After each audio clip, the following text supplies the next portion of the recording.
Kia ora, I'm David Chaston with 90 at 9, brought to you by interest.co.nz. This we get everything you need to know in 90 seconds at 9 o'clock, with news markets seem relieved that the Iranians responded in a localised and measured way to the US attack. They took this as a sign that the conflict will stay regional. Even the oil price eased back. To financial markets, normal doesn't look like it's being threatened. But that is not to say that normal is great. And it looks like markets are stubbornly refusing to price in geopolitical risks, even when they're obviously high. If they have this collective judgment wrong, then the correction could be sharp. Meanwhile, the S&P Global Market PMIs for the US report that the factory sector held up at a small expansion, one underpinned by a small rise in new orders, even if new export orders fell rather notably. More notable was that the sharpest rise in costs and prices. This sector is losing its international competitiveness. Their service sector is expanding, but the modest pace slowed in June. In China, Bloomberg is reporting that Beijing regulators are instructing state-owned developers to avoid defaulting on publicly issued debt.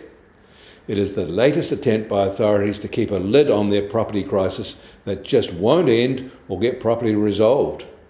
There are about 20 SOE developers, all large, all troubled. Clearly, credit risk is still worryingly high there. In Japan, although new order growth wasn't flash, their manufacturing sector expanded on a stock build, and it was their first expansion in over a year. Meanwhile, their services expansion extended now for more than 12 months consecutively, and that was driven by new orders. In India, their advanced June PMI show gains in both their factory and service sectors from already good levels of expansion. Meanwhile, the modest expansion in the PMI's report for Australia extends this to 6 straight months there.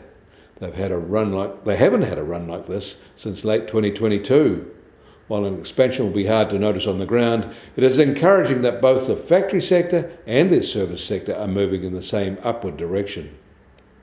The US Treasury 10-year yield is now at 4.33%, down 5 basis points from yesterday. But the price of gold will start today at $3,381 an ounce, and up $14 from yesterday.